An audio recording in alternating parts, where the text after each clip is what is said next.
भारतीय शेयर बाजार इस समय अपने सबसे बुरे दौर से गुजर रहा है और इसका असर सेंसेक्स और निफ्टी दोनों पर जारी है। गिरावट के मामले में निफ्टी 29 सालों का रिकॉर्ड तोड़ चुका है। भारतीय इक्विटी बाजार में जारी बिकवाली के कारण पिछले 5 महीने में निवेशकों की 94 लाख करोड़ रुपए की राशि स्वाहा हो गई है। सितंबर 2024 के अपने ऑल टाइम हाई से सेंसेक्स और निफ्टी दोनों 16% तक गिरे हैं। 2025 में ही बीएसई सेंसेक्स और एनएसई निफ्टी 7% तक गिर गए हैं। इससे इसी साल में निवेशकों को करीब 62 लाख करोड़ रुपए का नुकसान हुआ है। अब सबसे बड़ा सवाल यह है कि यहां से बाजार उठ पाएगा या निवेशकों को अभी और झटका लगना बाकी है। क्या बाजार की दशा दिशा बदलेगी, पुरानी तेजी फिर देखने को मिलेगी या नहीं? सबसे बड़ा एक और सवाल यह भी है कि शेयर बाजार आखिर बर्बादी के इस कगार पर पहुंचा कैसे। पहले यह जान लीजिए कि सवाल उठ क्यों रहे हैं। देखिए, सितंबर में ऑल टाइम हाई को छूने के बाद अक्टूबर की शुरुआत से ही घरेलू शेयर बाजार में बिकवाली का दबाव दिख रहा है। शुक्रवार को बाजार के लाल निशान पर बंद होने के साथ ही लगातार 5वें महीने में बाजार ने गिरावट का अनुभव किया है। ऐसा 29 साल में पहली बार हुआ है। 1996 के बाद यह पहली बार है जब निफ्टी 50 ने लगातार 5 महीनों तक नुकसान दर्ज किया है। यह एक दुर्लभ घटना कही जा सकती है। जुलाई 1990 में एनएसई बेंचमार्क लॉन्च होने के बाद से ऐसा केवल 2 बार हुआ है। निफ्टी ने 1995 में अपना सबसे खराब प्रदर्शन किया था। उस समय जब बेंचमार्क इंडेक्स में सितंबर 1995 से अप्रैल 1996 तक 8 महीनों की सबसे लंबी गिरावट दर्ज की गई थी। इस अवधि में निफ्टी करीब 31% तक गिरा था। इसके बाद 1996 में जुलाई से नवंबर के बीच लगातार 5 गिरावट दर्ज की गई और इस अंतराल में सूचकांक 26% तक फिसल गया था। इसके बाद 3 मौकों पर बाजार में लगातार 4 महीने तक गिरावट दर्ज की गई।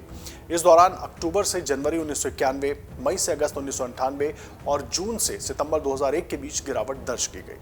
अब सवाल यह है कि क्या कारण हो सकते हैं बाजार की इस दुर्गति के। आइए उस पर भी बात कर लेते हैं।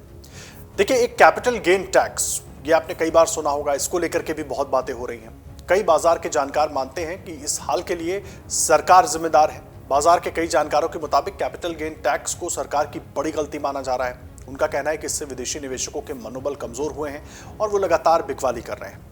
इसकी वजह से जानकार बताते हैं कि दुनिया और भारत के सबसे बड़े निवेशक विदेशी sovereign funds, pension funds, universities और हाई नेट वर्थ इंडिविजुअल्स एचएनआईज हैं।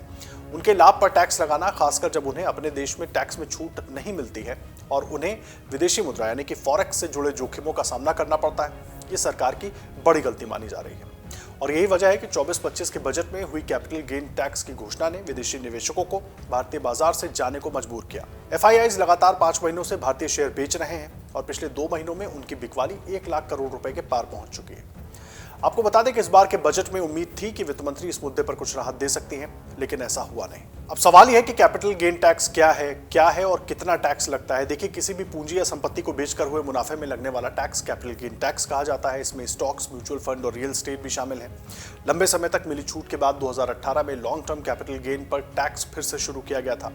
उस साल सरकार ने स्टॉक और इक्विटी म्यूचुअल फंड की बिक्री से 1 लाख रुपए से अधिक के रिटर्न पर 10% का कर लगाया था। पिछले बजट में शॉर्ट टर्म और लॉन्ग टर्म दोनों कैपिटल गेन पर टैक्स में इजाफा किया गया।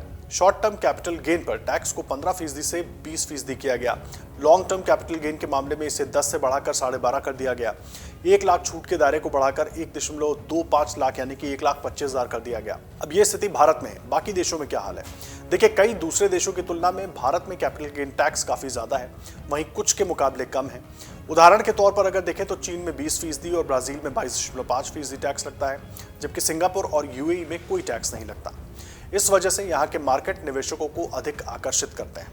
अब देखिए, केवल एक यही कारण जिम्मेदार है बाजार की इस स्थिति का, ये भी नहीं है। इसमें कोई शक नहीं है कि कैपिटल गेन टैक्स शेयर बाजार में निवेश करने वालों के लिए चिंता का सब्जेक्ट है, विषय है, लेकिन बाजार के हाल के लिए केवल इसी को जिम्मेदार मानना भी ठीक नहीं है। 2024 के आखिरी कुछ महीनों से पहले बाजार उड़ान पर था। विदेशी निवेशक मार्केट में पैसा लगा रहे थे। बाजार की तस्वीर बदलने के कई कारण हैं। इसमें डॉलर के मुकाबले रुपए की गिरती सेहत भी है। इकोनॉमी की ज्यादा वैल्यूएशन, डोनाल्ड ट्रंप की नीतियां और अमेरिका के बेहतर होते आर्थिक हालात भी इसके पीछे की बड़ी वजह माने जा रहे हैं। देखिए, यूएस प्रेसिडेंट का चुनाव जीतने के बाद डोनाल्ड ट्रंप के बयानों ने बाजार को काफी प्रभावित किया।